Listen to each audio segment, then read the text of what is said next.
du rapport, disons, de la lutte contre le terrorisme envisagé du point de vue de l'homme fort, du soutien à l'homme fort. Pour en parler ce soir, on a choisi d'inviter Clément Fayolle, qui est journaliste d'investigation indépendant, qui a travaillé avec plusieurs rédactions, parmi lesquelles Mediapart, Le Point, Marianne, Le Monde. Donc vous pouvez lire le travail d'investigation de Clément Fayolle dans plusieurs journaux, et principalement sur des sujets comme la corruption ou les questions africaines.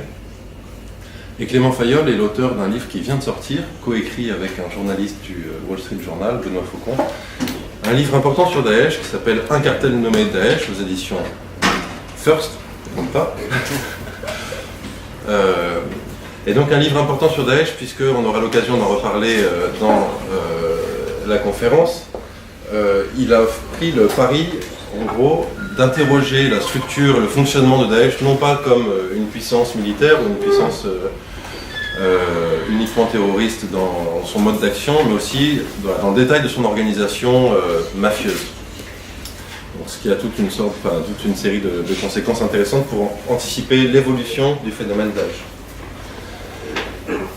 Avant de donner la parole à notre intervenant, quelques mots pour présenter le sujet qui nous occupe. Pourquoi est-ce qu'on a choisi de faire une conférence sur la question du terrorisme et par ce biais particulier qu'est la question du soutien à l'homme fort?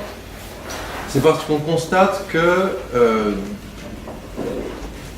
de plus en plus, devant le chaos actuel de la Syrie, de l'Irak et du Sahel, et chaos qui est dû pour beaucoup, en tout cas si on suit la chronologie des faits, un chaos qui est dû aussi aux interventions occidentales dans ces pays, notamment l'intervention américaine en Irak et l'intervention française en Libye, qui ont comme point commun toutes les deux d'avoir conduit à l'élimination des leaders locaux, Saddam Hussein et Kadhafi, et d'avoir progressivement transformé un conflit politique en chaos sécuritaire où personne n'est capable de dire comment va évoluer la situation et où, dans ce chaos, la menace terroriste s'est installée de manière particulièrement inquiétante et meurtrière. Et devant cette chronologie des événements, une lecture de l'actualité qui ferait de l'élimination de l'homme fort la cause du chaos terroriste prend de l'ampleur, prend de l'importance. L'idée est que il semble aujourd'hui de bon sens de dire, pour beaucoup, que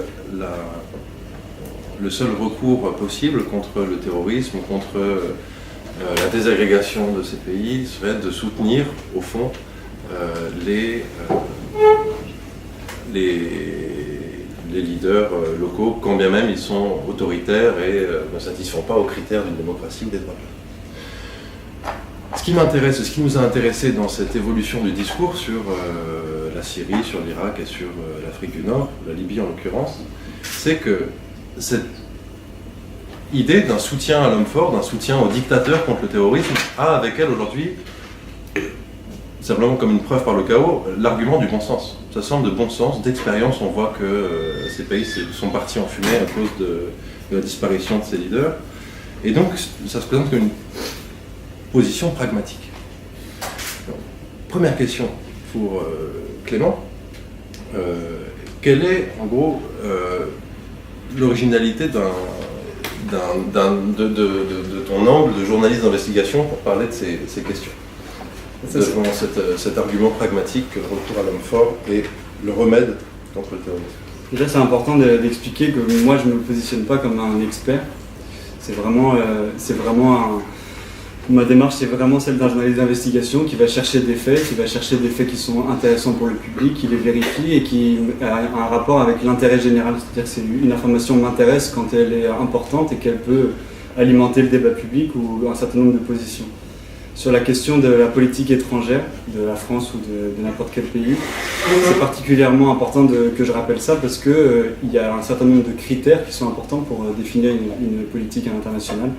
il y a des débats d'opinion qui sont légitimes, de savoir qu'est-ce qu'on met en priorité, qu'est-ce qu'on veut faire à l'international, est-ce qu'on veut défendre ses intérêts, comment, est-ce qu'on veut défendre les droits de l'homme, est-ce qu'on veut défendre sa puissance. Moi, ce sont des questions qui m'intéressent de manière accessoire. Donc moi, je pars du principe que ce débat légitime ne me concerne pas en tant que journaliste d'investigation, et que mon approche à moi, c'est de voir comment fonctionnent les différents acteurs, comment fonctionnent les différents pays, comment fonctionnent les différentes organisations, en l'occurrence Daesh, terroristes ou politiques en général, et d'essayer de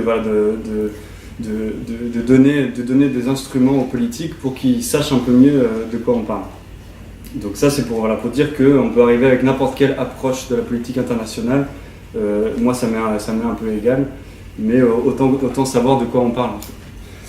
Et on avait discuté avec Camille et avec Paul pour faire cette conférence, justement parce que moi, dans plusieurs de mes investigations, j'ai quand même vu qu'il y avait dans les régimes, dans les pays avec lesquels la France parle, une complexité qu'on ne saisit pas toujours. On a toujours l'impression qu'on sait exactement à qui on parle. On parle, je sais pas, l'exemple syrien, on parle toujours de Bachar comme si c'était une entité simple constituée d'une personne qui contrôlait tout. Et donc, il me semble que c'est important qu'on comprenne un peu mieux comment ça fonctionne.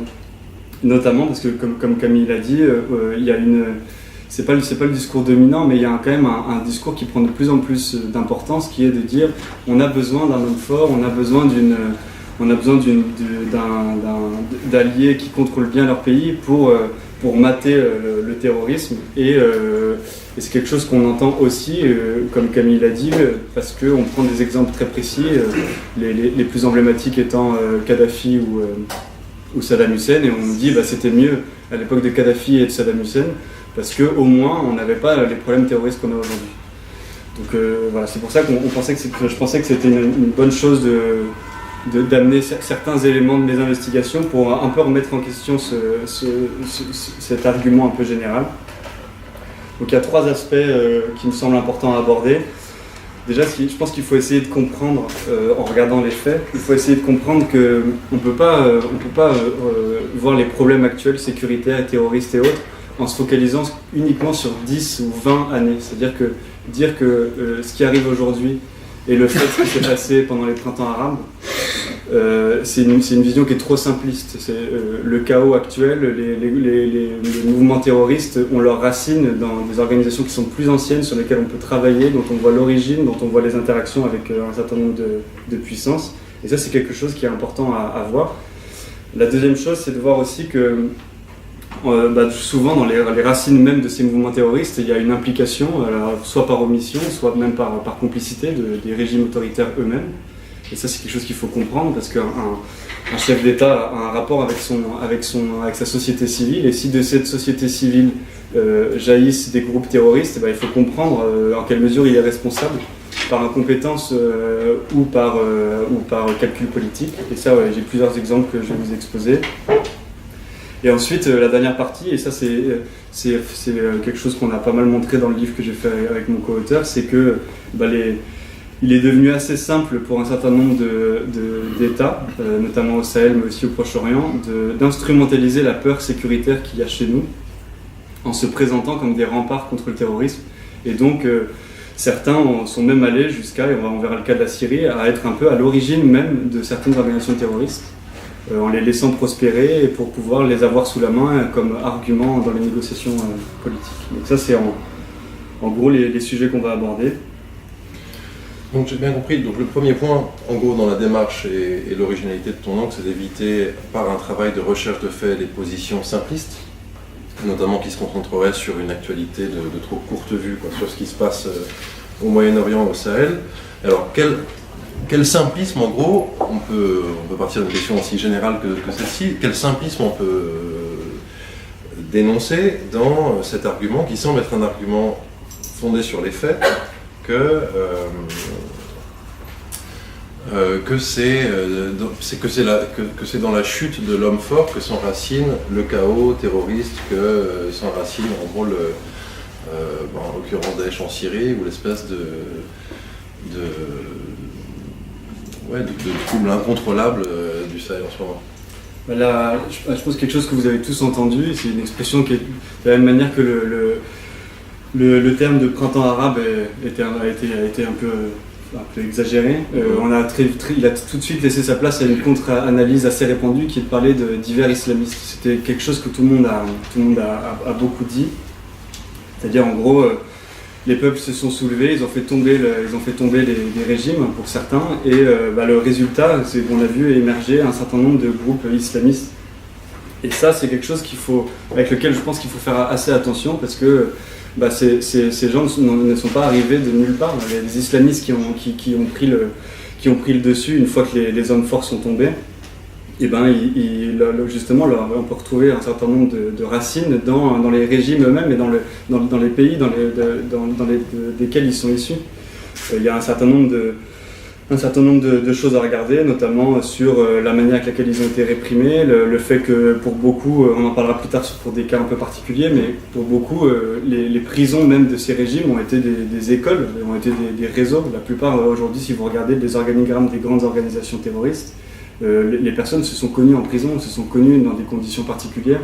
Certains sont rentrés parce qu'ils manifestaient de manière assez innocente, et ils sont ressortis en étant des machines de guerre, ou en tout cas en ayant un réseau assez impressionnant. Donc il faut regarder, il faut faire attention à ce qu'on dit quand on dit que si on est tenté par une espèce de nostalgie de ces hommes forts, il faut savoir de quoi on est nostalgique. Est-ce qu'on est nostalgique des bonnes vieilles geôles de Kadhafi, des massacres de Hafez al-Assad, de quoi on parle? Qu'est-ce que faisaient ces personnes-là pour tenir leur pays, et qu'est-ce que ça a créé comme ressenti dans les populations? Ça, c'est quelque chose qui est assez important à voir. Donc là-dessus, c'est pour le printemps arabe. Et puis après, pour Saddam Hussein, donc, ce qu'on entend aussi beaucoup, c'est Saddam Hussein, au moins, les chrétiens vivaient correctement sous Saddam Hussein. Et ça aussi, il faut faire attention, parce que Saddam Hussein a effectivement eu une politique assez intelligente d'instrumentalisation des différentes communautés, mais on retrouve aussi dans le régime de Saddam Hussein un certain nombre de jeux dangereux. C'est lui qui a à un moment essayé, comme beaucoup de régimes laïques, à un moment, quand il a vu que les prises de position islamistes prenaient de plus en plus de place, qui a essayé d'un peu islamiser son régime, et qui a créé un ressentiment assez important contre les chiites et les chrétiens en Irak. Ça, c'est des choses, je pense, qu'il faut avoir en tête. Alors, est-ce que tu as des exemples précis de situations, de parcours personnels où, en gros, on voit que c'est la gestion autocratique, autoritaire, violente des pouvoirs forts en place qui ont, au fond, créé la menace qu'ils prétendaient contenir, quoi. Il y a deux exemples assez frappants. Il y en a un qui est un peu plus connu que l'autre, c'est celui de Zarqawi, qui était donc qui a été le patron d'Al-Qaïda en Irak, qui a ensuite été transformé en Daesh. Et lui, il faut voir que c'est à l'origine un voyou jordanien qui est allé en prison en Jordanie, et qui, au fur et à mesure de ses pérégrinations en Jordanie et ailleurs, a rencontré des personnes qui sont devenues clés dans son mouvement. La deuxième personne importante, c'est Abdelhakim Belhadj, qui était le grand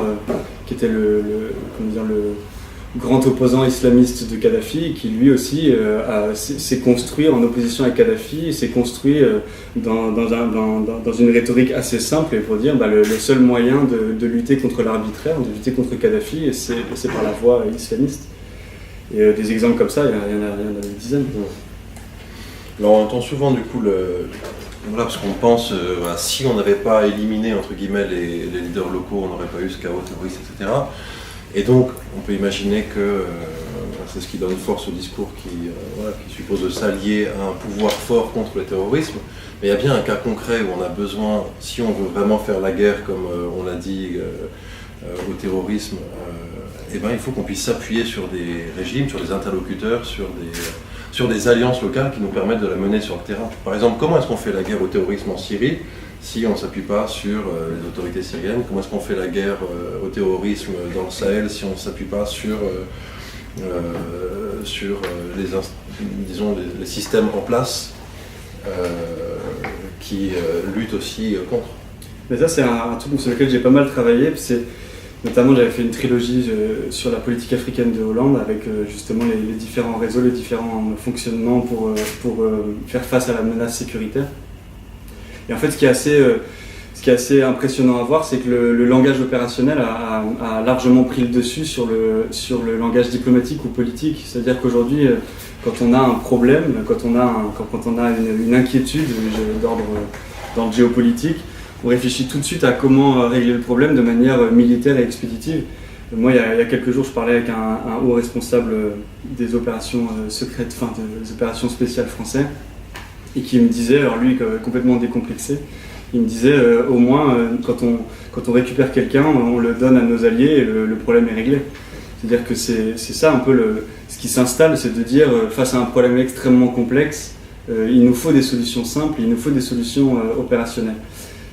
Sur le cas de l'Afrique, c'est d'autant plus intéressant à voir qu'en fait on a notamment l'intervention au Mali. Donc en 2013, avec des groupes djihadistes qui descendent et qui menacent les autorités du pays, et la France qui décide de faire une opération militaire. Et moi j'avais des diplomates à l'époque qui me racontaient qu'ils avaient proposé à l'Élysée et au ministre d'accompagner l'opération militaire par une espèce d'équipe spéciale de diplomates qui viendrait accompagner le militaire pour faire un peu de politique, pour penser un peu à ce qu'on fait après. Ça leur a été refusé faute de budget, ce qui est quand même dommage parce que l'opération Serval a coûté 1,5 milliard. Donc, là, en l'occurrence, ils demandaient 20 diplomates. Donc ça, c'est quelque chose qu'il faut vraiment regarder de près. Moi, j'avais travaillé sur l'aspect assez institutionnel des choses et on voit qu'il y a en France un fonctionnement dans la politique étrangère qui est assez intelligent traditionnellement, qui est que l'Élysée va être l'arbitre entre ces différents leviers d'action, qui sont, pour résumer, la Défense et le Quai d'Orsay.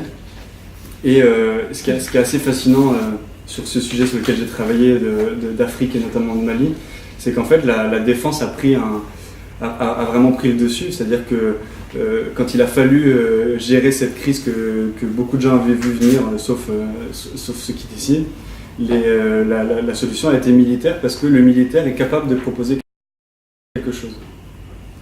Et ça, cette dominance de l'opérationnel, elle doit vraiment nous interroger parce que, au final, l'opérationnel, à la fin, l'opérationnel a des conséquences politiques. C'est-à-dire que si vous voulez vraiment agir, si vous voulez intervenir militairement, il vous faut des alliés et donc il faut, en l'occurrence pour le Mali, il a fallu faire intervenir le Tchad pour africaniser l'intervention. Mais faire intervenir le Tchad, c'est mettre le Tchad en position de force et donc ne plus être capable de négocier avec eux. Pour la Syrie, c'est pareil. Quand on demande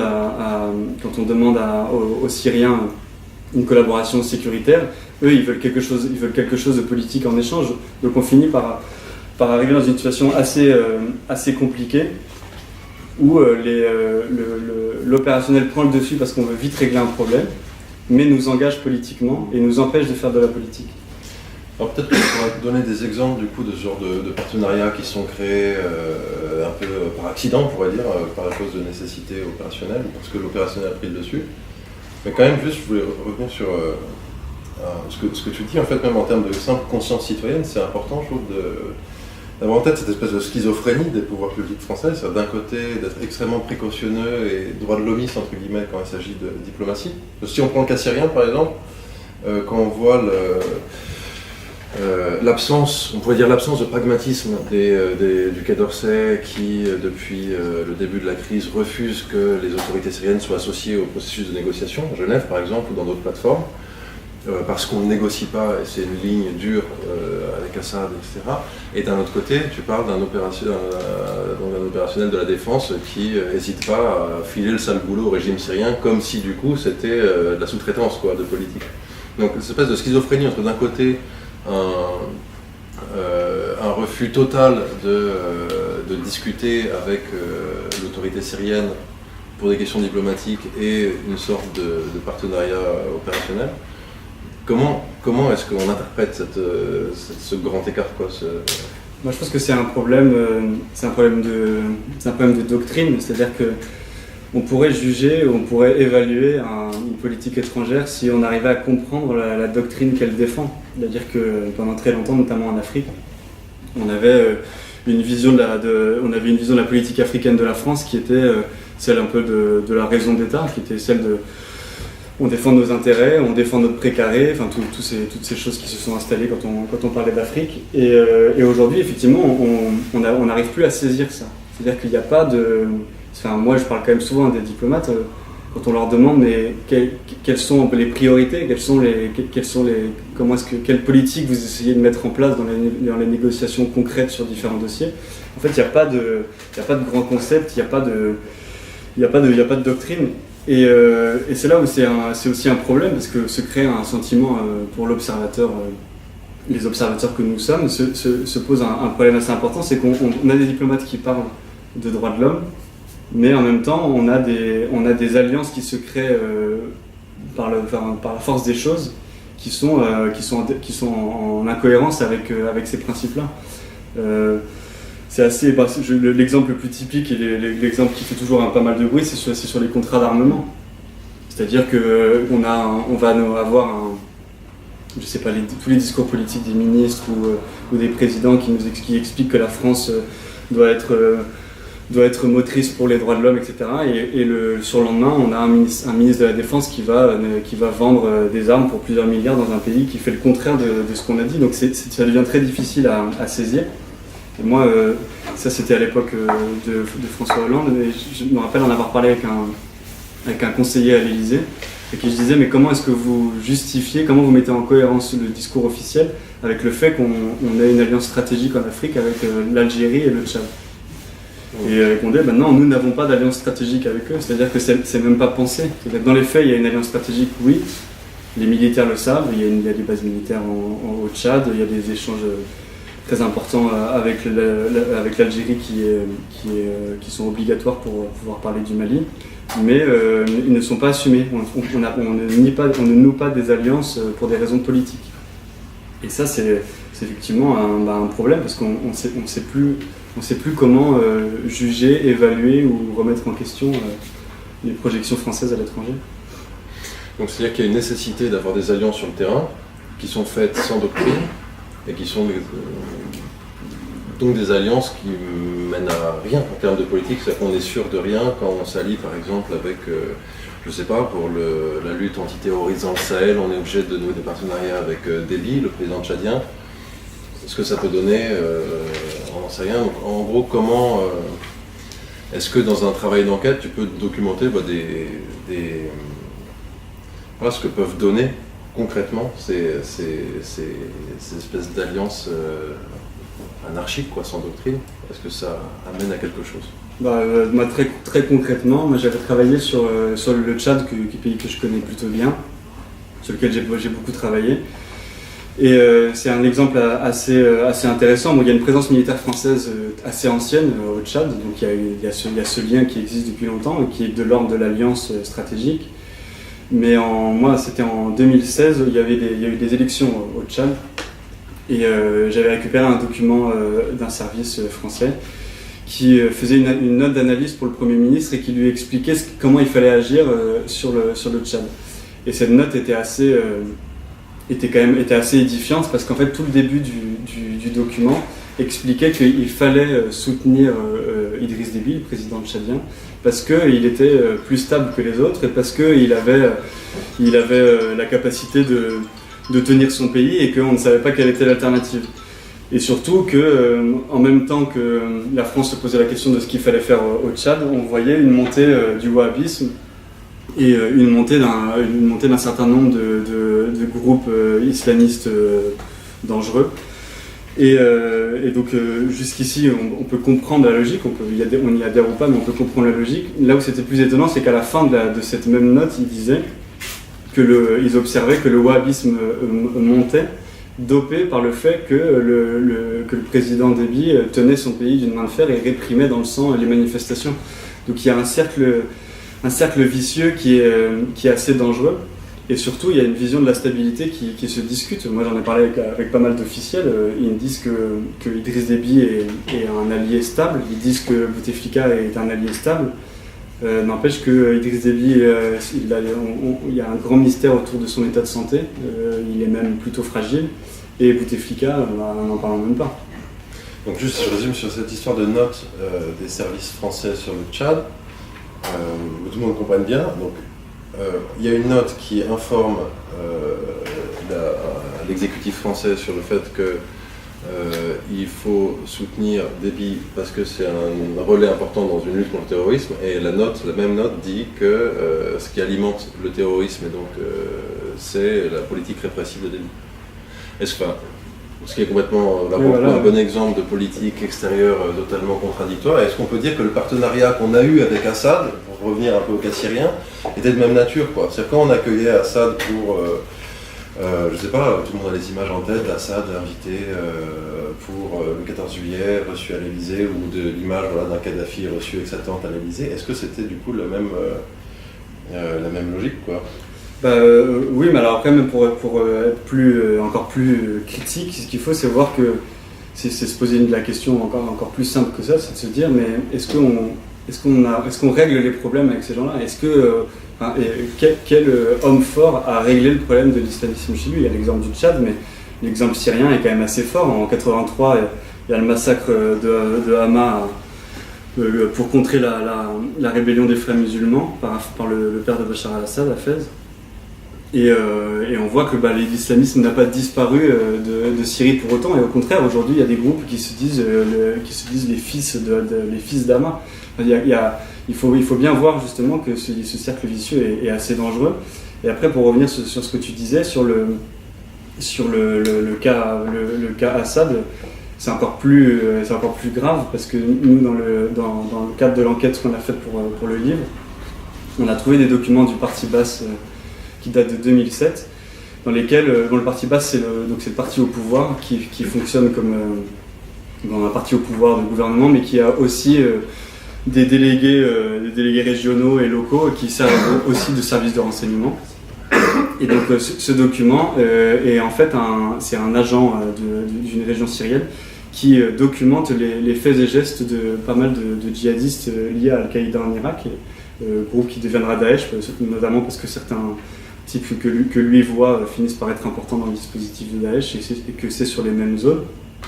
Et donc il observe que ces gens-là passe la frontière entre l'Irak et la Syrie. Il observe que certains viennent se réfugier à Damas. Il le dit aux autorités syriennes, et les autorités syriennes n'en font rien. Il n'y a aucune arrestation, rien du tout. Et même, c'est encore plus choquant de voir qu'au même moment, il y avait Claude Guéant et Michel Samar, qui était un ministre libanais assez proche de la Syrie, qui a même été mis en prison récemment parce qu'il a participé à une tentative d'attentat au Liban. Et qu'eux négociaient pour que le rapprochement entre la France et la Syrie sur une collaboration de lutte contre le terrorisme. Donc ça, c'est quelque chose qu'il faut comprendre, c'est que les Américains ont manipulé le monde avec cette fausse fiole d'anthrax pour attaquer Saddam Hussein. On l'a tous vu, on l'a tous remarqué, mais les pays et les régimes locaux l'ont aussi vu. Et pour se protéger de ça, ils ont compris que le meilleur moyen de manipuler les Occidentaux, c'était de leur donner l'impression qu'ils étaient capables de lutter contre le terrorisme, quitte à même le laisser un peu prospérer, ou même le faciliter un petit peu, pour avoir un argument et un joker pour négocier. Et ça, on l'a vu pour la Syrie, et nous on l'a vu aussi pas mal pour l'Iran. L'Iran qui, contrairement à ce qu'on peut penser, a laissé s'installer plusieurs cellules très importantes d'Al-Qaïda sur son territoire, aussi pour se rendre indispensable avec les Occidentaux. Tu as d'autres exemples encore qui montreraient que les pouvoirs qui prétendent se justifier aux yeux des Occidentaux comme des relais indispensables dans la lutte contre le terrorisme, mais en fait nourrissent le terrorisme? Au Sahel, il y a plusieurs cas qui sont très intéressants, notamment... En fait, il y a le dispositif militaire français qui s'appelle Barkhane, qui est justement un dispositif qui s'étend sur tout le Sahel et qui est là pour lutter contre le terrorisme. Et pour s'installer militairement, les Français ont évidemment besoin de l'accord des pays locaux. Et là où c'est assez paradoxal, c'est que pour lutter contre le terrorisme, il faut lutter contre son financement. Et il y a plusieurs exemples, notamment au Niger, de réseaux de financement du terrorisme qui sont aussi des réseaux de financement des régimes en place. Donc on se retrouve dans une situation un peu complexe, avec des militaires qui font ce qu'ils peuvent pour bloquer les réseaux, etc., mais qui ne s'attaquent pas aux nerfs de la guerre, et ils ne s'y attaquent pas parce que tout un travail à faire que nous on a essayé de faire à notre niveau de journaliste pour comprendre qu'un État mafieux, un État corrompu n'est pas un bon allié parce qu'il a les faiblesses de sa corruption. Donc, dans ce que tu dis, en fait, c'est que la responsabilité des autorités locales, que ce soit Assad, même le régime iranien, leur responsabilité dans ce chaos terroriste, elle est plutôt bien documentée. Et on peut dire que c'est plutôt un fait que le terrorisme a été plus nourri que combattu efficacement par intérêt dans les relations avec les pays occidentaux. En tout cas, ce qui est sûr, c'est qu'ils n'ont pas le même intérêt que nous. Eux, c'est plutôt bon pour eux, en tout cas dans le cas syrien, qu'il y ait une menace terroriste. Sans menace terroriste, sans Daesh, c'est pas certain que le régime syrien s'en serait sorti comme il s'en est sorti là. Mais du coup, ce qu'on sait, c'est possible de dire que c'est de l'ordre des faits que ces régimes n'ont pas combattu ce qu'ils prétendaient combattre. Non, il faut faire attention parce qu'il ne faut pas non plus. Nous, on met la focale sur des réseaux, sur un certain nombre de choses. Les combats ont existé, les bombardements ont existé, les blocus sur des villes ont existé. Il existait toutes ces choses-là. Le but, ce n'est pas de dire qu'elles n'ont pas existé, mais c'est de dire que c'est plus compliqué que ça, que nos intérêts ne sont pas les leurs et qu'au contraire, le fait que les intérêts des Occidentaux soient aussi facilement identifiables comme la lutte contre le terrorisme et la lutte contre les organisations qui arrivent à se projeter jusqu'à chez nous, c'est quelque chose de très facile à instrumentaliser pour ces gens-là. Okay.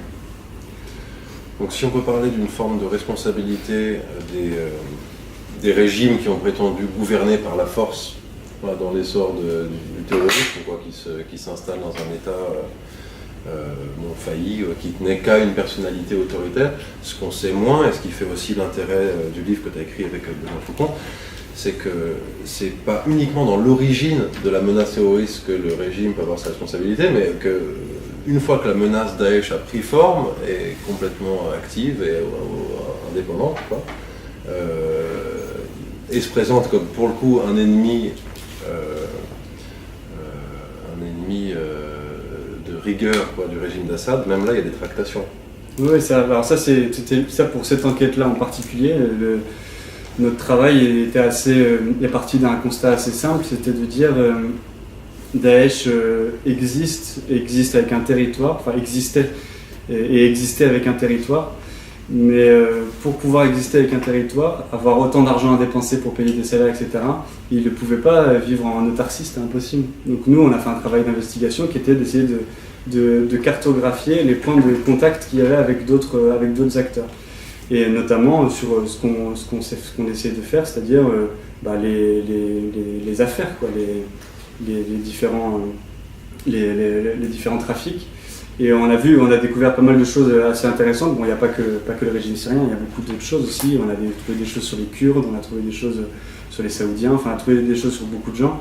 Mais pour parler plus de notre problématique, sur le régime syrien, ce qu'on a vu, c'était des accords. On a vu deux types de choses. On a vu des choses du quotidien, c'est-à-dire des échanges de prisonniers contre de l'argent. On a vu des trafics, mais on a vu des choses qui étaient beaucoup plus institutionnalisées, avec notamment des sociétés qui étaient contrôlées par des intermédiaires qui faisaient de l'exploitation du pétrole de Daesh, mais avec des liens très forts et même d'entreprise avec le régime syrien, avec des très très proches de Bachar. On a vu ça, et on a vu aussi des accords, pour le coup on a même un document d'échange de pétrole produit par Daesh contre des fertilisants produits par le régime syrien. Fertilisants qui étaient utilisés pour faire des bombes qui étaient utilisées sur le front qui les opposait un peu plus loin. Et ça, c'est des choses à avoir en tête, parce que oui, nous, c'est ce qu'on démontre un peu dans le livre, c'est qu'il y a deux Daesh. Il y a le Daesh qui est le plus connu, celui de la propagande, celui qui attire des combattants parce qu'il se présente avec une idéologie extrêmement identifiable. Mais il y a aussi le Daesh opportuniste, et qui lui a travaillé avec tout le monde, et notamment beaucoup avec le régime syrien. Alors, Qu'est-ce qui permet de penser, par exemple, dans le cas de cet échange, quand même assez difficile à imaginer, après une scène de bataille, où, ce qui est bien raconté dans le livre, quoi, où après un combat entre les forces de Daesh et les forces d'Assad, il y a cet échange pétrole contre fertilisant. Donc le pétrole sert, disons, là où on voit que c'est en un sens absurde, c'est que le pétrole sert à ce que l'aviation en gros syrienne bombarde les zones contrôlées par l'État islamique, et le fertilisant sert à faire des bombes artisanales et à acheter contre le régime. Donc, c'est quand même particulièrement absurde. Qu'est-ce qui permet de penser que dans le cadre d'une affaire comme celle-ci, il s'agit plus d'un partenariat ou de quelque chose de structurel plutôt que d'une sorte de contrat de circonstance, parce que c'est la guerre, parce que tout peut se passer dans une guerre, quoi. Enfin, nous déjà, on peut pas le dire. On fait toujours très attention à ce qu'on dit. Nous, on a des faits, on les documente, on les recoupe, on vérifie le plus possible. Après, l'origine de ces faits, on ne peut pas savoir. Donc on essaye de pas faire trop de suppositions. Je peux pas vraiment répondre à cette question. Après, ce qu'il faut voir aussi, c'est que il y a quand même il y a différents niveaux de collaboration. Je veux dire qu'un officier syrien de l'armée syrienne échange, achète, vende ou prennent de l'argent de Daesh, c'est pas la même chose que des accords avec des sociétés tenues par, en l'occurrence, quelqu'un qui est très important dans le régime syrien, qui est Maktouf, qui est un des 3 ou 4 très très proches de Bachar. Là, ça a beaucoup plus d'importance parce que c'est pas anecdotique. Il y a des choses qui sont plus organisées que d'autres, et notamment des sociétés qui sont constituées, des joints ventures qui existent entre des sociétés qui sont contrôlées par le régime et des sociétés qui sont contrôlées par Daesh. Ça c'est plus parlant. Il y a le cas aussi qui est raconté dans le livre dans la région, je crois, d'Deir ez-Zor, la jeune femme qui connaît très très bien le milieu de Daesh et très très bien aussi les milieux institutionnels du régime, et qui fait sur le trafic de clopes. Et on voit bien en fait que les zones troubles qu'il y a entre le régime, entre les forces constituées, souvent en fait prennent la forme de la corruption, quoi. Et c'est une question qui me semble importante. Dans la lutte contre le terrorisme, en fait, on parle souvent des enjeux opérationnels, militaires, stratégiques, etc., mais peu, au fond, de la réalité du terrain, où la corruption rend la chose quasiment... en fait, c'est quoi la place de la corruption dans la lutte contre le terrorisme, quoi, dans l'essor du terrorisme et de la lutte? On le disait un peu tout à l'heure sur le Niger, c'est-à-dire que il y a la lutte contre le terrorisme, ça n'est évidemment pas que la lutte opérationnelle et militaire. Il y a une coalition de pays internationaux qui ont bombardé le territoire de Daesh. Ils ont obtenu une victoire militaire, mais Daesh n'est pas du tout fini. Et pourquoi ? Parce que pour finir Daesh, il faudrait finir ces réseaux sur lesquels on essaie de travailler, et il faudrait fermer les robinets des financements, etc. Et ces robinets des financements sont liés à des réseaux du grand banditisme, sont liés à un certain nombre de réseaux mafieux qui alimentent eux aussi des régimes corrompus. Donc c'est là où la corruption est quelque chose d'assez intéressant à voir. Je pense qu'on ne peut pas considérer quelqu'un comme un allié fiable si son régime est corrompu, parce que c'est une faille extraordinaire dans son fonctionnement. En gros, il n'y a pas pire qu'un régime corrompu pour combattre le terrorisme. Je sais pas s'il n'y a pas pire, mais c'est pas un allié fiable. D'autant moins si on réalise, notamment pour, comme on disait rapidement tout à l'heure sur AQMI, donc Al-Qaïda au Maghreb islamique au Sahel, où justement les réseaux de financement d'AQMI sont les réseaux de trafic de cigarettes, de trafic de migrants, etc. Et que ces réseaux-là alimentent aussi des intermédiaires qui sont liés à des régimes et à des pays locaux. Donc oui, un régime corrompu fera des affaires avec tout le monde et avec ce qu'il a sous la main. Ça. Du coup, des questions simples, mais qui viennent par association d'idées que tout le monde imagine. Si On voit bien que la plupart des discours très vigoureux dans la lutte contre le terrorisme, la lutte armée contre le terrorisme, du coup, sont des discours pro-Assad dans le cadre du régime du conflit syrien ou des discours pro-général Haftar en Libye. C'est un bon exemple, Haftar. Et on voit aussi beaucoup de discours pro-Poutine. Poutine, qui était l'auteur de la phrase quand même culte qui consiste à aller buter les terroristes jusqu'au dans leur chiotte, qui cultive cette image de leader dans l'antiterrorisme depuis la Tchétchénie. Est-ce que, dans le cadre de ton enquête, précisément, par exemple, sur la fiabilité des Russes sur la lutte contre le terrorisme et contre Daesh, est-ce que tu as trouvé des choses qui relativisent un peu? Sur la Russie, on avait trouvé deux choses importantes. La première, c'est plusieurs témoins qui nous racontent une transaction entre des militaires russes et des gens de Daesh, avec des sacs remplis d'argent, beaucoup d'argent, et sur notamment un champ de gaz qui était assez proche de la base russe.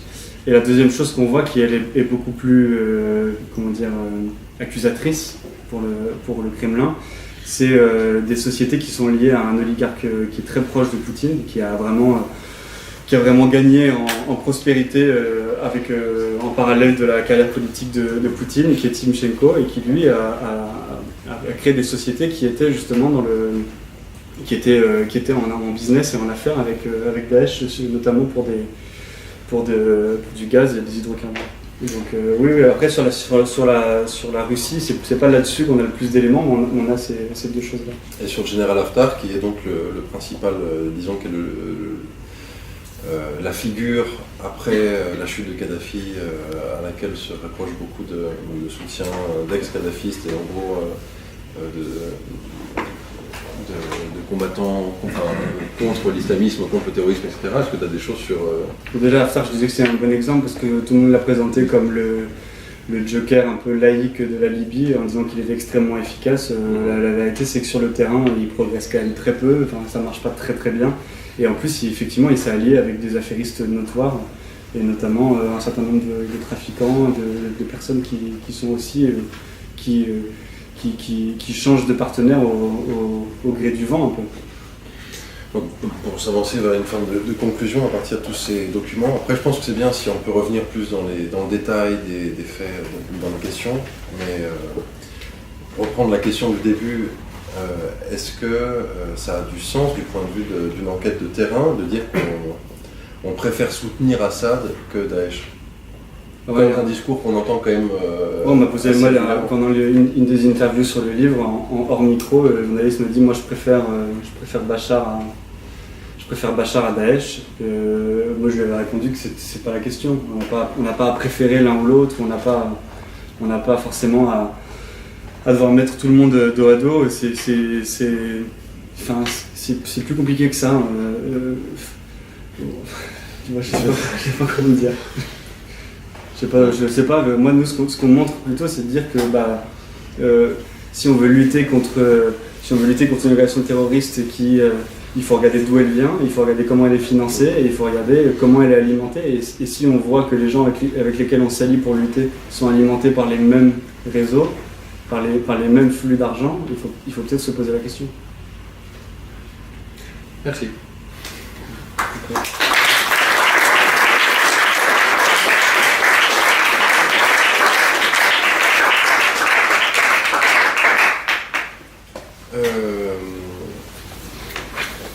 Vous avez sans doute des questions. Paul, qui est le premier à avoir levé la main. Une petite question sur Lafarge. Parce qu'il y avait une affaire qui montrait qu'il y avait une collusion entre ce cimentier français. Suisse.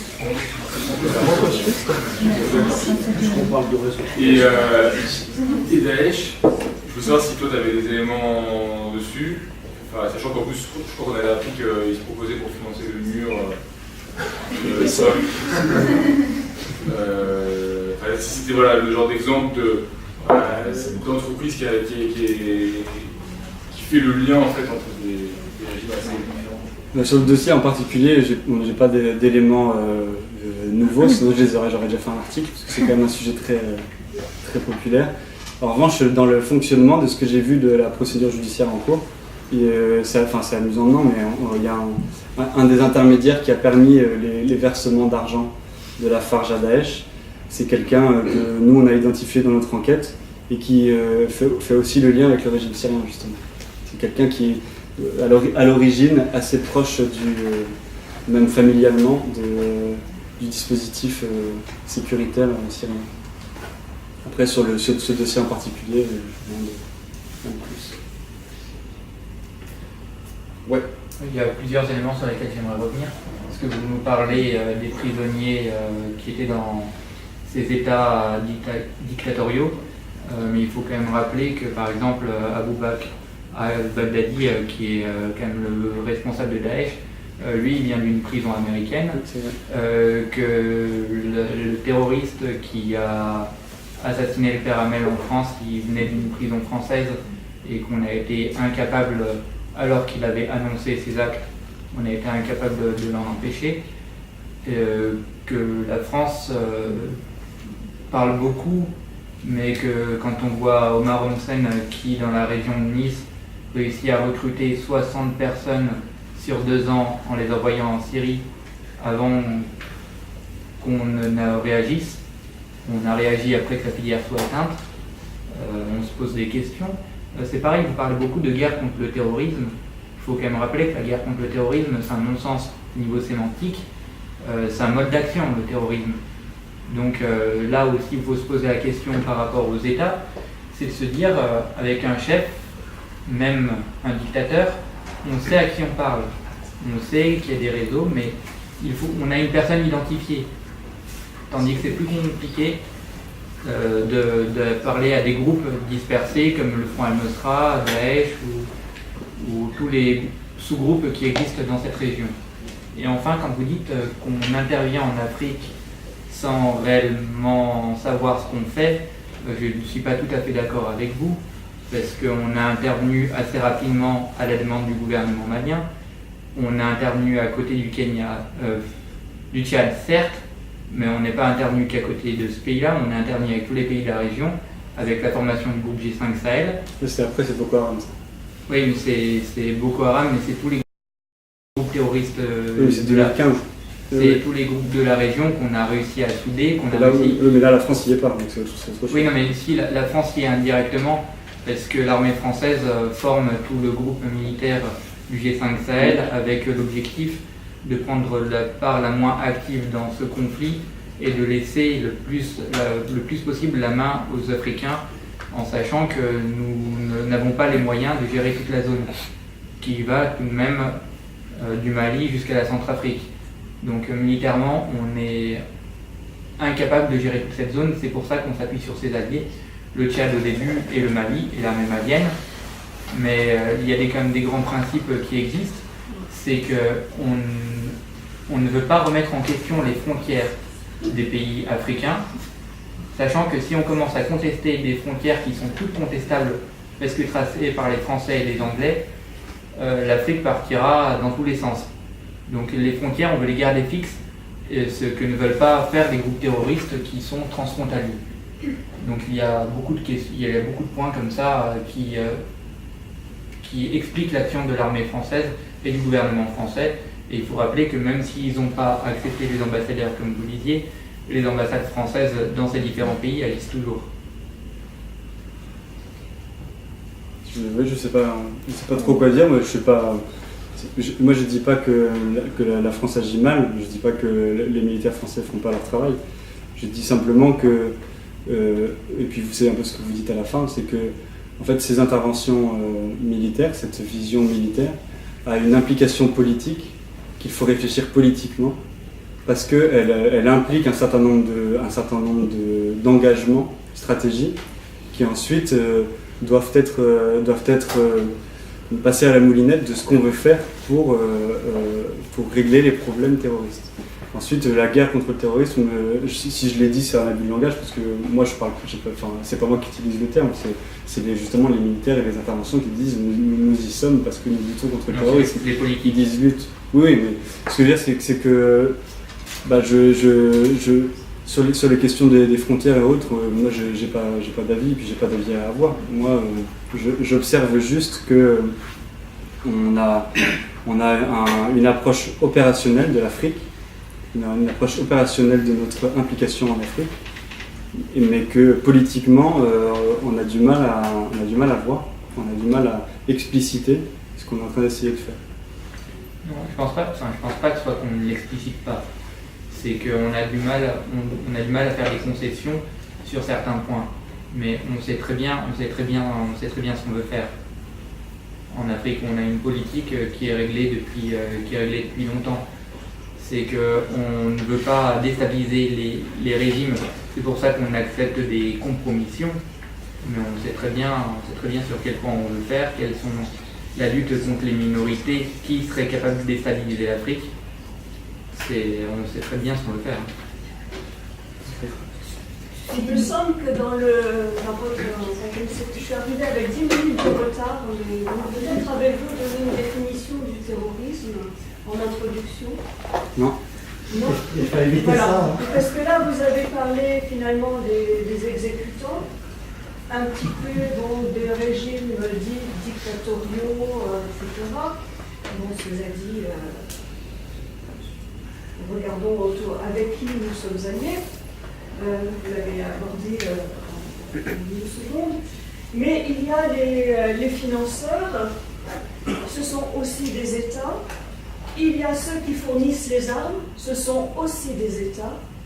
Et il y a ceux qui entraînent, qui fournissent les conseillers militaires, ce sont aussi des États. Dans quel cas ça dépend, Il y a beaucoup d'éléments dans la définition du terrorisme. Voilà. Et première chose. Deuxième chose, donc de ces autres éléments qu'on n'avait pas parlé. Et deuxième chose, j'ai oublié, il faut que je relise la note que j'ai prise, mais bon, voilà. C'est intéressant quand même de s'intéresser aux donneurs d'ordre et par où aussi circule l'argent. Oui, enfin nous c'est exactement ce qu'on a fait dans ce livre, justement de regarder les trafics et de regarder où mène l'argent. Et notamment on a fait tout un travail sur les sources de financement de Daesh. Oui, mais comment se propage le terrorisme? Comment se propage-t-il? Vous l'avez légèrement abordé en évoquant les prisons, effectivement. Et on le voit tout à fait en France, comme dit monsieur. Tous nos terroristes sont passés par les prisons françaises. Après, moi, ce que je disais en introduction, c'était que moi, comme je ne suis pas expert, je ne peux pas vous dire, c'est pareil sur les frontières africaines, moi, c'est pas je ne suis pas légitime, mon avis a autant de valeur que le vôtre sur ces sujets-là. Moi, ce que je peux vous dire, c'est ce que j'ai documenté. Ça fait partie du terrorisme. Oui, mais moi, mon métier, c'est de regarder les rouages du terrorisme, les rouages des organisations terroristes, et de regarder qui parle avec qui finance qui et qui est où. Moi, c'est ça mon métier. Après, sur le reste, je laisse faire les gens compétents. Il y a une main levée là-bas depuis longtemps.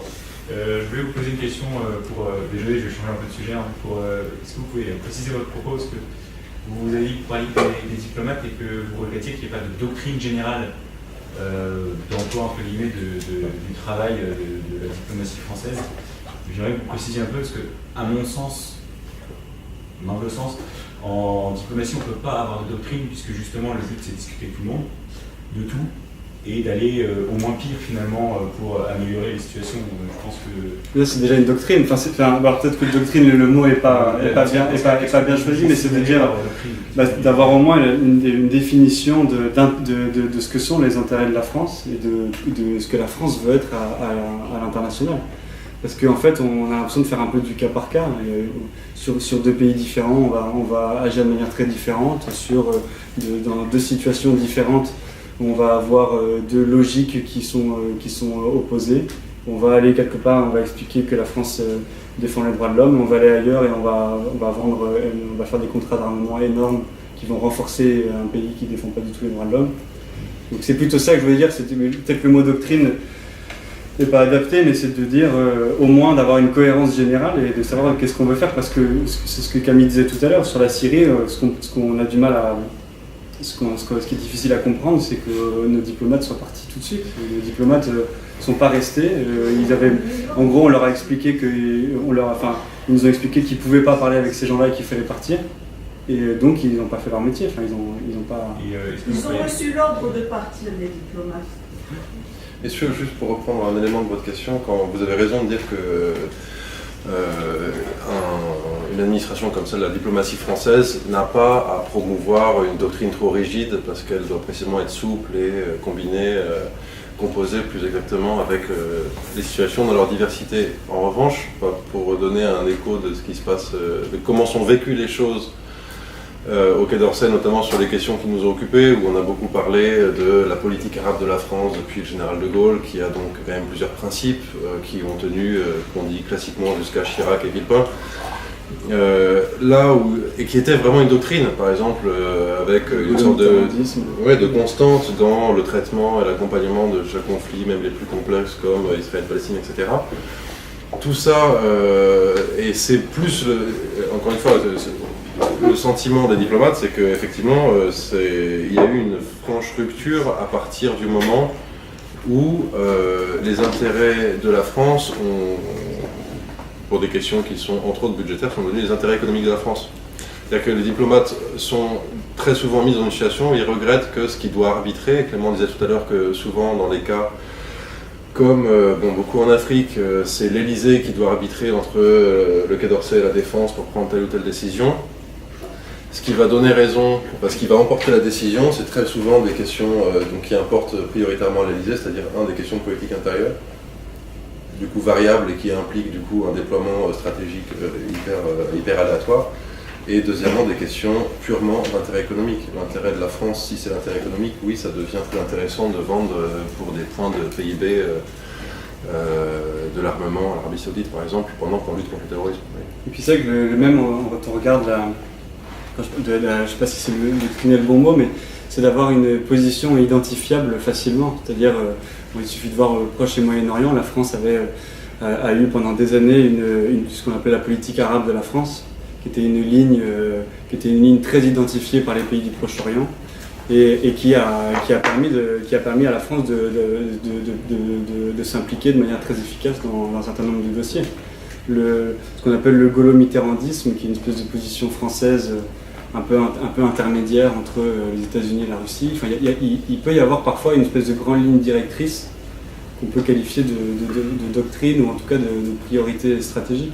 Et si vous prenez d'autres pays qui sont plus simples à analyser, eux, ils ont une politique internationale qui est très facile à voir. La Russie, on comprend très bien quels sont leurs objectifs, quelles sont les choses auxquelles on ne peut pas toucher, quel est leur précaré. Les États-Unis, avec Trump, on commence à comprendre que sa doctrine, c'est l'Amérique d'abord, et que dans un certain nombre de dossiers, notamment en ce moment en Arabie Saoudite, ça joue un rôle. Oui, c'est de dire aujourd'hui, je pense que c'est pour même toutes les autres chancelleries, c'est d'être très difficile de résumer la position de la France à l'international. Est-ce que vous ne pensez pas aussi que cette absence de ligne très dure que l'on peut avoir en Russie ou aux États-Unis, ça pourrait pas nous permettre justement, et ça ne nous a pas permis, de garder un réseau diplomatique si grand, je crois qu'on a le 2e ou 3e plus vaste réseau diplomatique, et être un des rares pays au monde qui arrive à discuter tant avec les États-Unis qu'avec la Russie, et ce depuis le début du XXe. On a toujours cette capacité à discuter avec les deux, qui sont des, entre guillemets, belligérants, au plan diplomatique en tout cas. On a toujours eu cette capacité, nous Français, à discuter avec les deux. Pareil avec la Chine, c'est nous qui avons reconnu en premier la RPC. Est-ce que c'est pas justement depuis 10 ans, depuis 10 ans, nous a pas permis ça. Oui, mais depuis 10 ans, le non-alignement de la France, cette posture-là a été quand même pas mal remise en question. Il suffit, surtout les dossiers assez importants, notamment le dossier syrien, que ce soit sous le quinquennat, que ce soit la fin du quinquennat Sarkozy ou le quinquennat Hollande, la France a été plus américain que les Américains presque. Et il me semble que ce qui a permis de constituer ce réseau diplomatique, qui est effectivement, je crois que c'est le deuxième le plus important du monde, c'est moins l'absence d'une doctrine que la qualité d'une doctrine, qui a cherché effectivement, en gros, à qu'on peut appeler universaliste et non intrusive, c'est-à-dire la question des droits de l'homme et effectivement la capacité à parler avec tout le monde, etc. Et si la France, diplomatiquement, perd du terrain, ferme des ambassades et a moins d'influence, c'est plus le résultat d'une dilution des intérêts. Mais la doctrine des droits de l'homme donne-t-elle le droit des États d'intervenir sans tenir compte du droit des peuples à disposer d'eux-mêmes? C'est une excellente question. Ben, Je sais pas, les dégâts qui sont faits au nom de cette doctrine depuis 20 ans, il y a des antécédents, hein, et on a fait le lit du terrorisme, y compris en Europe, avec cette doctrine. Il faut remonter aux guerres des Balkans, des années 90. Évidemment que votre question est excellente. C'est la doctrine, disons, si les droits de l'homme ont donné lieu à une doctrine interventionniste et qu'on a vu dans beaucoup de théâtres différents, que ce soit effectivement les Balkans, l'Irak, etc., Mais il faudrait voir une différence, aussi toute la différence et toutes les nuances qu'on peut mettre entre l'intervention américaine en Irak et l'interventionnisme justifié à la fiole et les interventions françaises en RCA, par exemple. La capacité là concrètement, c'est la capacité d'une force à se projeter a priori quand c'est pas son intérêt pour pacifier un pays confronté à une crise très grave et sans créer l'interventionnisme. Vous voyez, quand ça marche, tout le monde est content, et quand ça marche pas, on dit. L'interventionnisme cache souvent des intérêts. Oui, vous savez, toujours. Mais Pourquoi pas? Mais oui, typiquement les intérêts de l'intervention RCA, ou par exemple, il y a des cas où c'est moins net, où c'est. Mais en fait, je pense que c'est très. Je suis d'accord avec vous, c'est très facile en un sens de condamner, parce qu'on voit bien que le chaos actuel, etc., est le résultat d'interventions qui sont peu justifiables en termes de droit international et qui ont donné un résultat assez contraire à leurs motifs, à savoir les droits de l'homme. Concrètement, les libertés ont reculé partout dans les zones où les interventions ont été, on va dire, robustes, que ce soit en Libye ou en Irak. Mais je ne suis pas certain que ça condamne ce qu'on a voulu appeler le droit d'ingérence en général, dans la mesure où ça a aussi donné lieu à des interventions qui semblent légitimes et qui n'ont pas donné lieu à des désastres. Donc là encore, Clément rappelait la complexité des causes dans, par exemple, l'émergence de mouvements comme Daesh, et à la fois qu'il était important de voir qu'on ne peut pas tout mettre sur le dos du régime syrien, et en même temps, il semble très très difficile d'exclure le régime syrien des causes qui ont fait naître une machine pareille. Pour le droit d'ingérence, je dirais pareil, c'est très difficile de mettre sur le dos des Occidentaux la partie la plus importante, enfin disons la responsabilité de ce qui s'est passé. Voilà. Encore une fois, on peut dire que, voilà, qu'il y ait eu intervention ou non, dans quelle mesure est-ce qu'un pays qui est gouverné uniquement à la force et en faisant un usage stratégique du chaos en interne peut tenir, vous voyez ? Concrètement, on peut laisser un autocrate, et c'est à peu près la stratégie de pourrissement africaine, vous laissez un autocrate de 30 ans parce qu'il gouverne par la force, il tombe, il se passe quoi? L'Algérie demain c'est quoi, vous voyez? Donc je veux dire, c'est aussi une question, la non-ingérence, on peut très bien la présenter sans que ce soit du sophisme comme de la non-assistance à peuple en danger, c'est très possible aussi. Je peux vous dire On reproche aux Occidentaux de ne pas intervenir en Birmanie par exemple. Ni de droits de l'homme, ni de liberté, ni de démocratie, à commencer par l'Irak. Ils ne peuvent plus supporter ces mots, parce voilà ce qu'ils disent: au nom des droits de l'homme, au nom de la liberté, au nom des droits de l'homme, de la liberté, et le troisième élément, je ne sais plus, vous liberté, la démocratie. Vous bombardez nos écoles, nos mosquées, nos églises. Ils n'en peuvent plus de ces mots-là. Et je pense que c'est pas seulement en Irak. J'avais demandé la parole en premier, mais je n'ai pas pu parler. Je voudrais quand même m'exprimer un petit peu. Je suis un vétéran, je vais dire, de l'Empire ottoman, qui a été démantelé après la Première Guerre mondiale. La Turquie s'est rentrée dans la guerre aux côtés des Allemands. Et il a eu Lausanne, où il a eu un démantèlement de l'Empire ottoman pour se partager les tentacules, on dit, qui s'allongent jusqu'au Yémen. Après, ou avant, il a eu Sykes-Picot. Le français et l'anglais de l'époque, ils se sont rassemblés en prenant une règle dans une main la carte du Moyen-Orient de l'autre, pour tracer des frontières, pour mieux partager et mieux pour pouvoir revenir 100 ans après, parce que Lausanne c'est pour 100 ans. J'ai une question à soulever. Est-ce que Sykes-Picot bis a bien commencé? Et est-ce que la mise en pratique, qu'est-ce que vous en pensez du Sykes-Picot bis, en inventant DH, en inventant différentes organisations pour pouvoir se départager ces richesses du Moyen-Orient, aussi bien leur marché ou bien tout le reste? Est-ce qu'on peut parler de Sykes-Picot bis? Est-ce qu'il est vraiment en application? Moi je sais pas. Vraiment je sais pas. Moi c'est ce que je vous disais tout à l'heure en introduction, c'est que moi je suis pas expert, moi je fais de l'investigation, donc je parle des faits que j'ai vus et recoupés.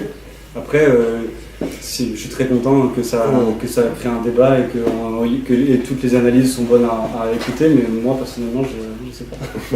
Je prends le risque de vous donner des éléments de réponse, mais je sais pas en fait. Ce qui est intéressant avec toutes les...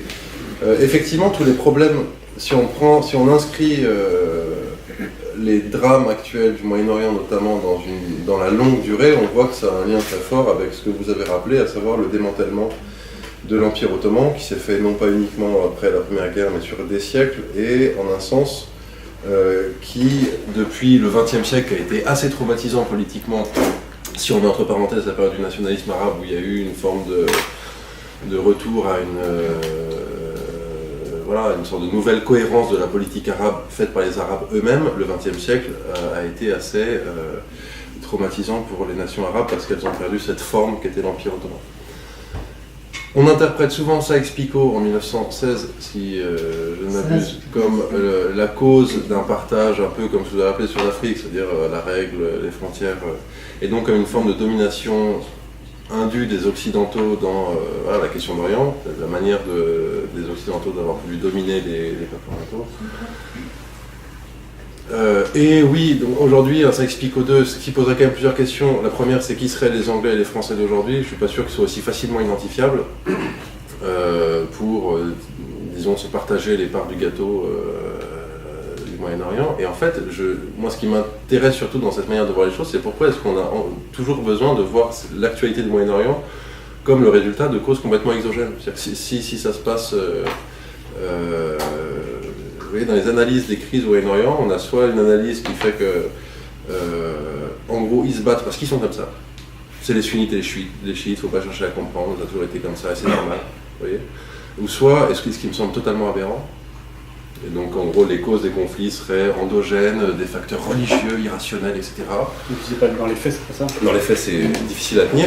Et il y a une autre lecture qui est complètement difficile à tenir dans les faits, c'est la lecture qui met tout sur la responsabilité de l'extérieur, et notamment des Occidentaux. C'est-à-dire que si le Moyen-Orient est une pagaille et l'Afrique les problèmes de développement, c'est la cause ou bien du colon, ou bien des entreprises américaines, russes ou anglaises qui voudraient se partager les ressources, etc. Dans les deux cas, visiblement, sans avoir à aller beaucoup plus loin, c'est une simplification un peu mystificatrice. Il y a évidemment une pluralité de causes, et quand bien même des acteurs occidentaux auraient des intérêts à faire jouer dans une région qui se disloque et qui a, sur le très long terme, encore une fois, des difficultés à retrouver sa forme politique, c'est une chose, mais ça n'explique pas tout. Oui. Quels sont les liens de soutien économique ou autre des puissances du Golfe?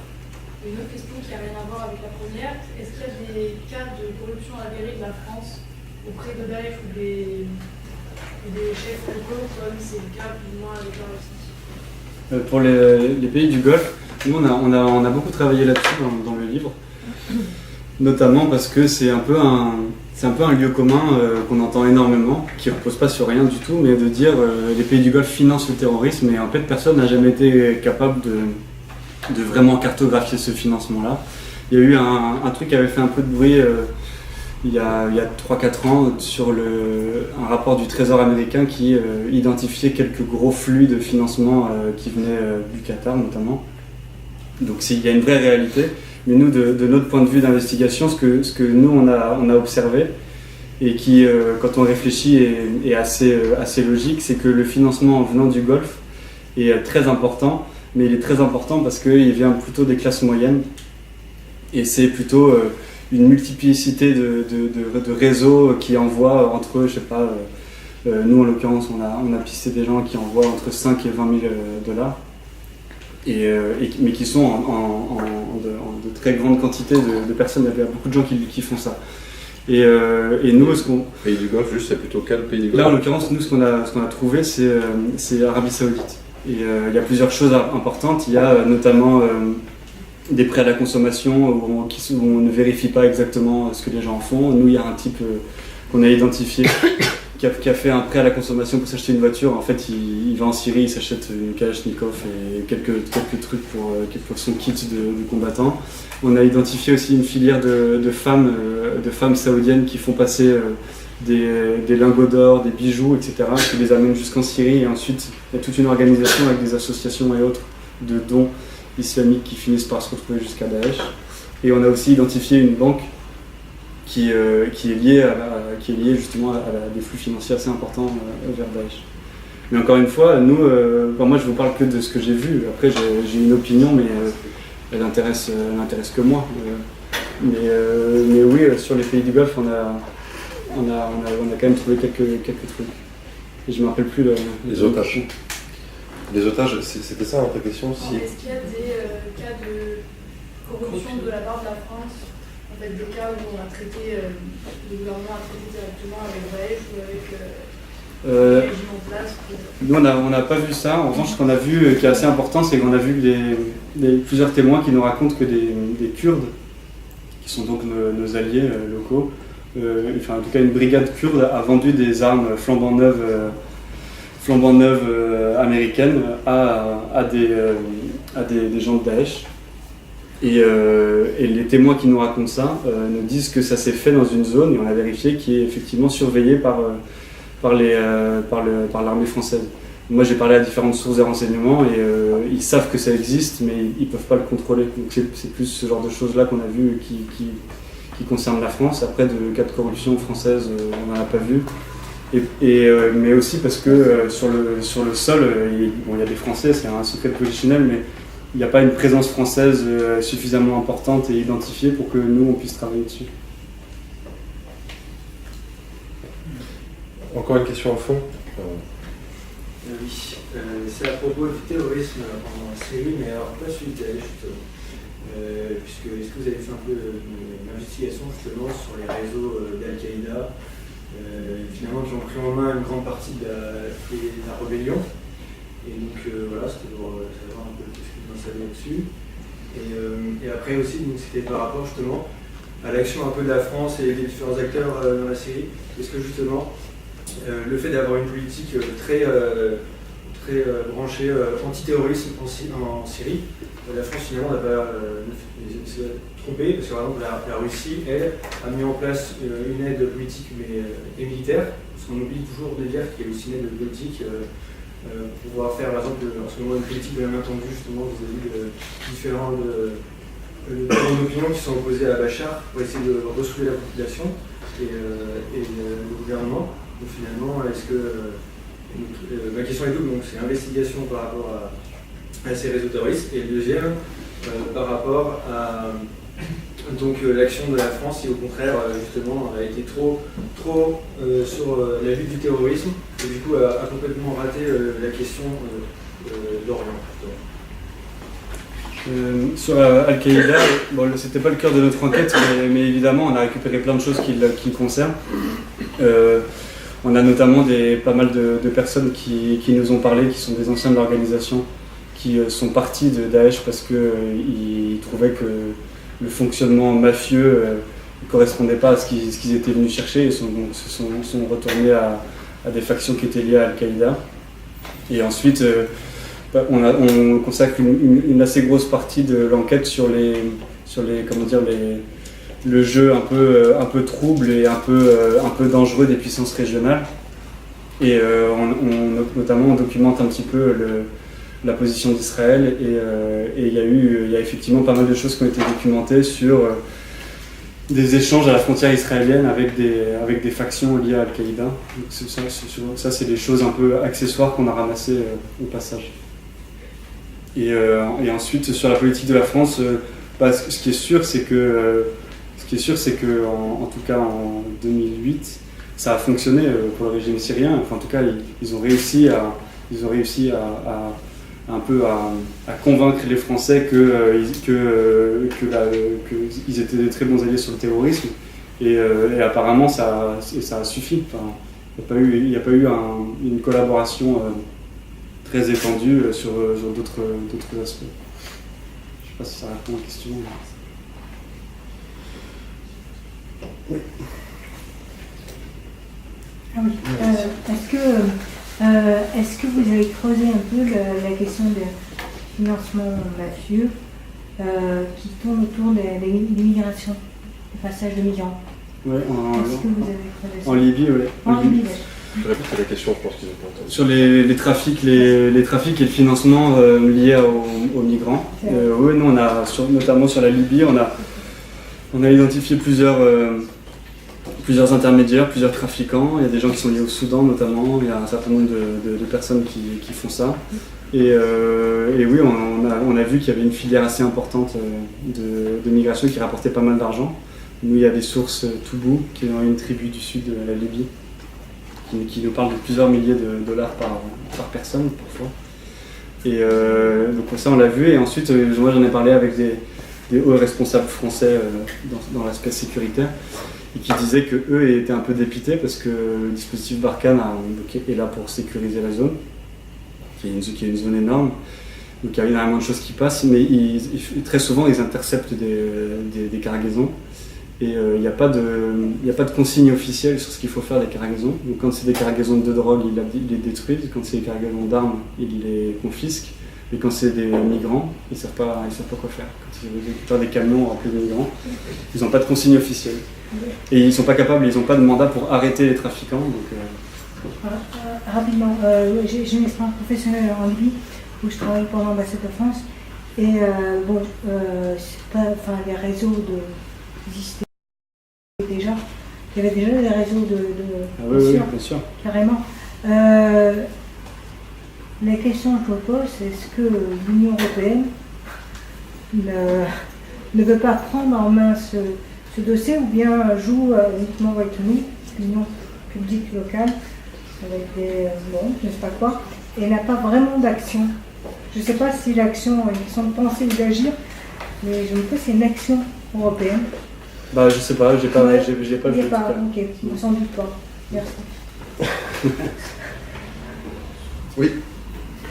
Vous avez parlé du fait que et les gouvernements en place et les mouvements terroristes étaient finalement à mettre dans le même sac. J'exagère.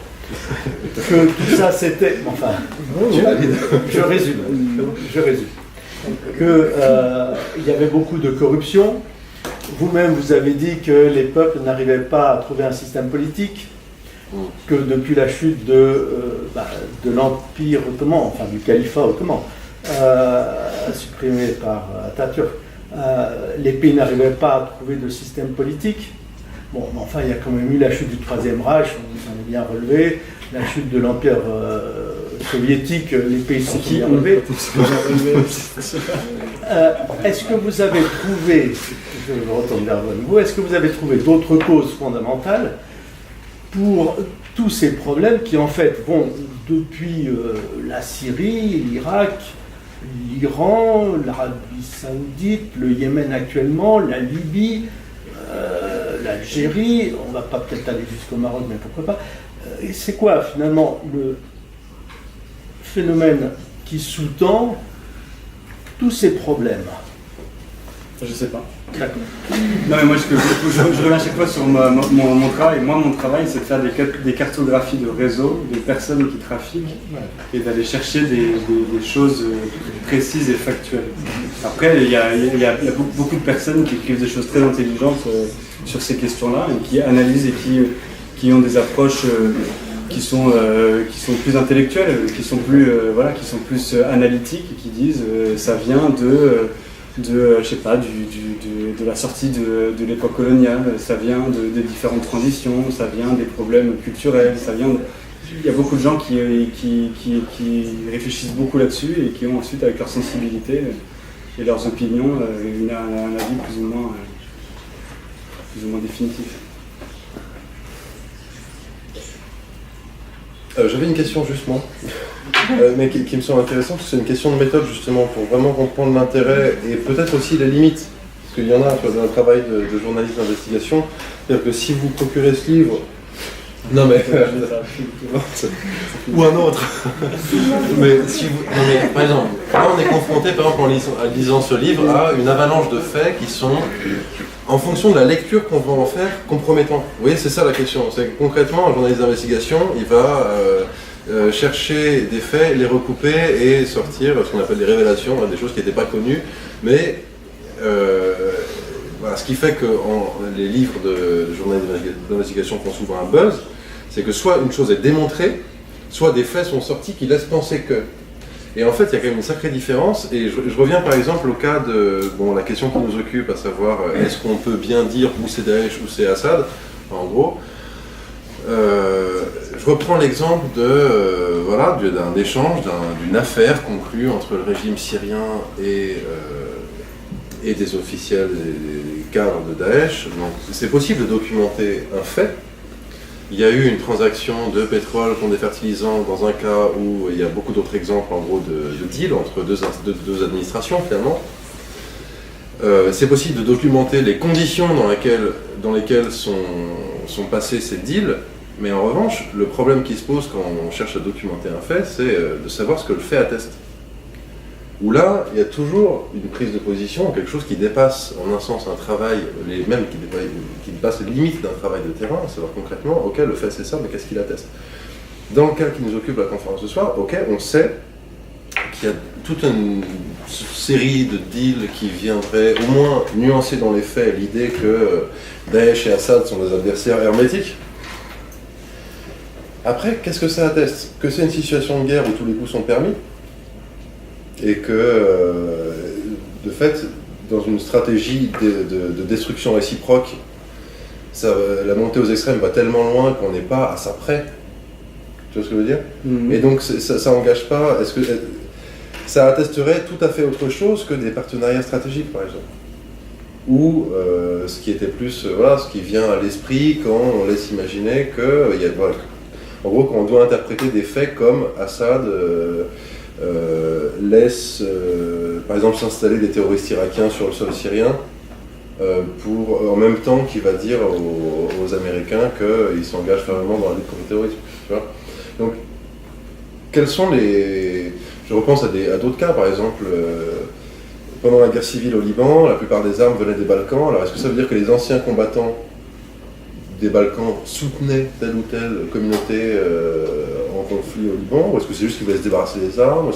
Donc il y a le fait, mais derrière comment on l'interprète, Et moi ma question, c'est pour vraiment tirer tout le profit de ces faits révélés et de ce travail d'enquête, c'est utile que le lecteur sache un peu quelle est la méthode, tu vois, pour en gros limiter l'interprétation amplifiante.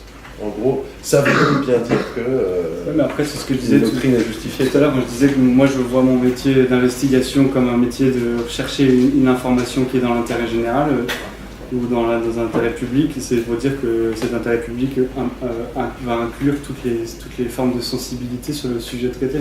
Il y a quelqu'un qui partirait en se disant je préfère Bachar à Daesh, ou quelqu'un qui partira en disant Bachar c'est insupportable, c'est la violation des droits de l'homme. J'espère que ces faits-là viendront un peu complexifier sa vision des choses, et après il aura l'opinion qu'il veut avoir. Ensuite, comment prendre les faits? Oui, ça fait partie du métier d'investigation de hiérarchiser les faits pour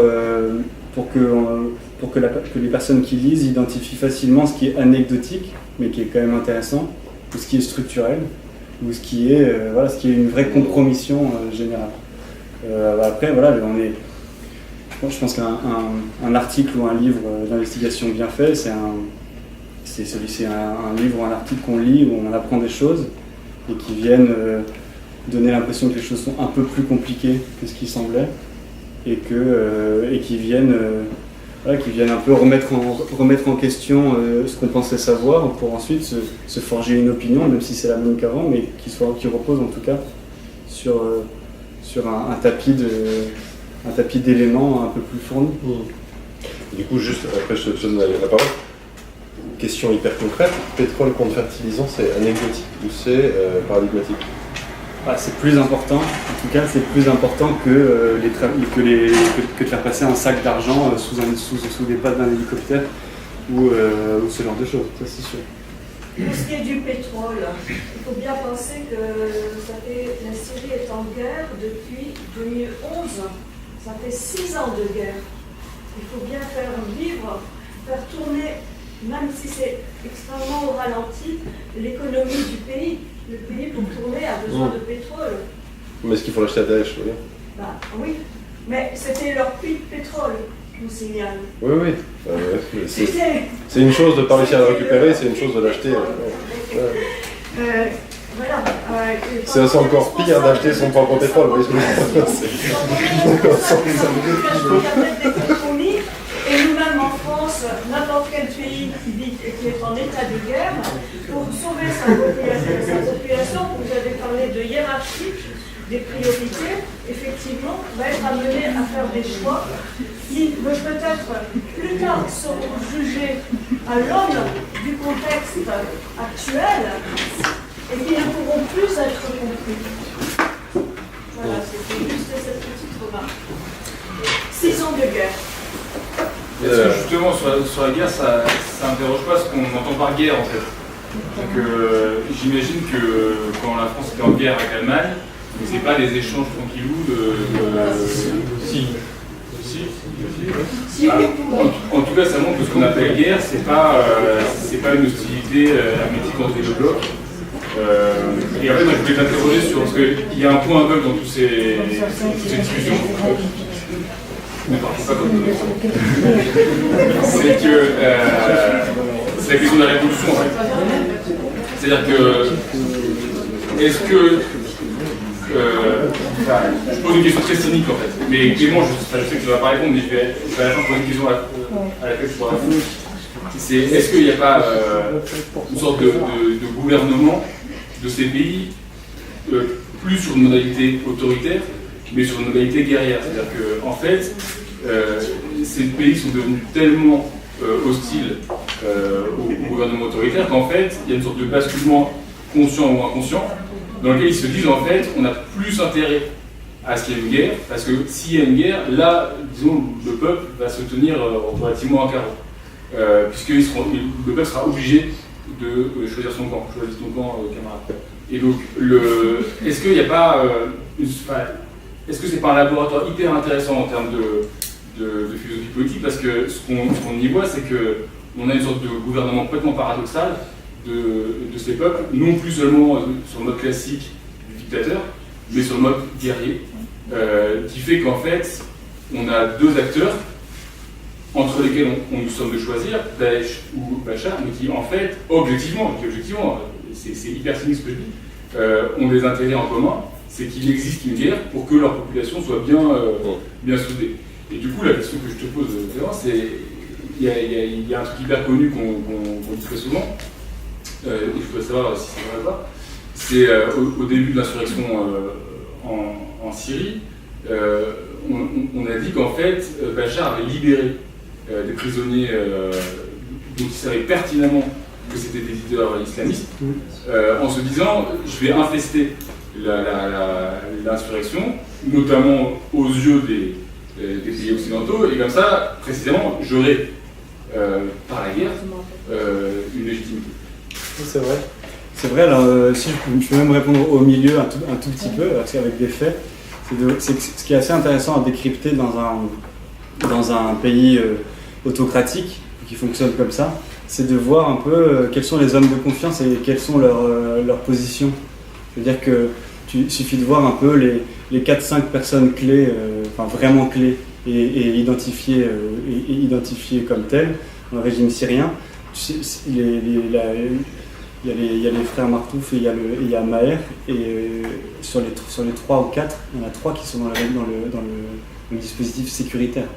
Donc ça, c'est quand même quelque chose d'assez important à identifier, c'est qu'effectivement la priorité politique, même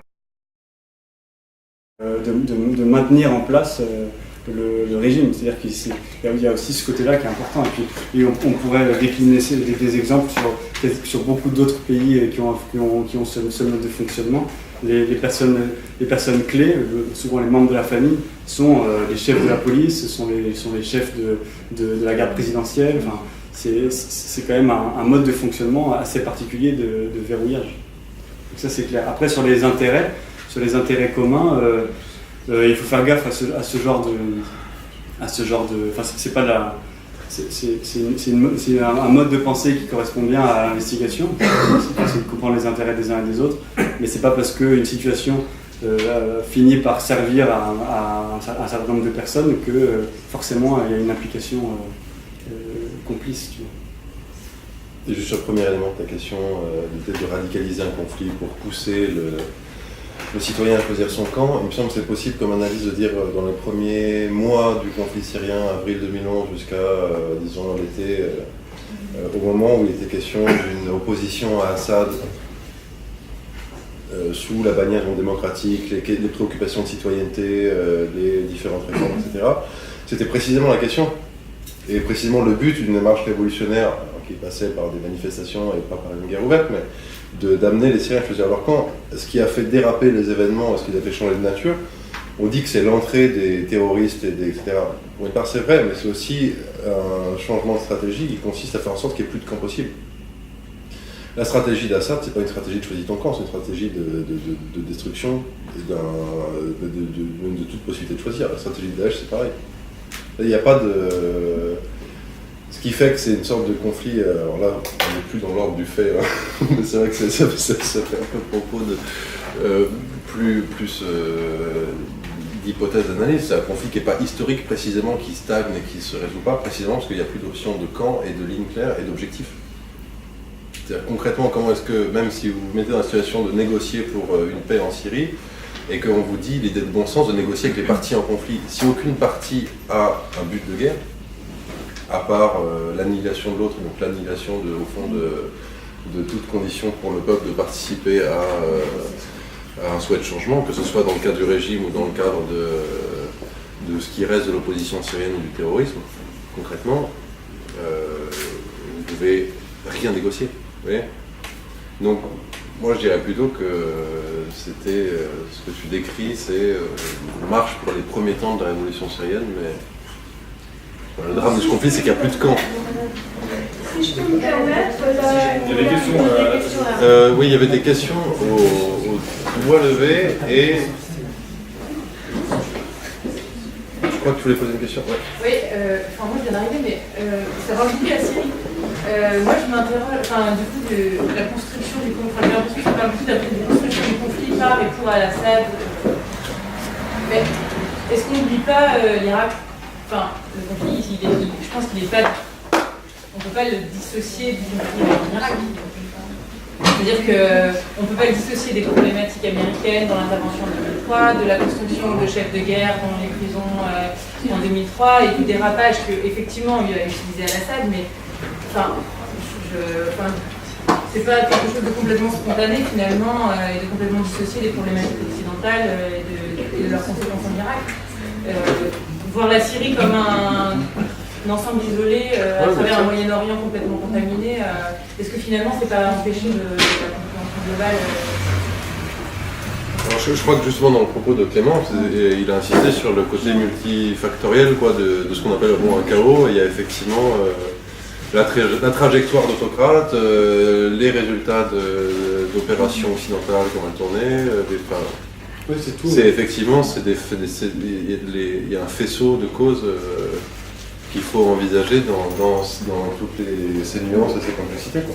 Il faut isoler les acteurs pour les comprendre, parce que quand on a des discussions comme celle-ci ou comme d'autres sur les relations internationales, assez facilement on est tenté de dire les Américains, les Syriens, les Français.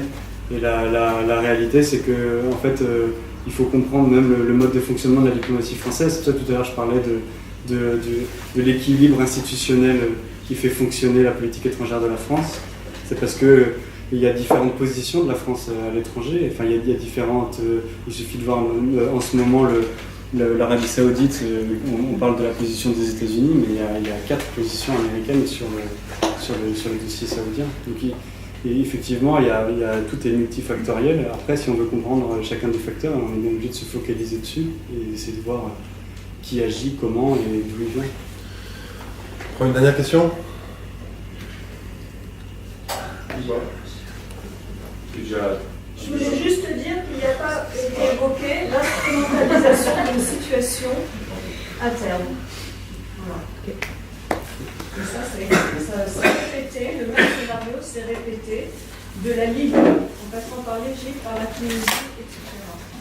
Je vous renvoie au livre de Zbigniew Brzezinski, Le Grand Échiquier. Ok. Pour ceux qui ne l'ont pas lu. C'était une dernière suggestion. Merci. Merci et n'hésitez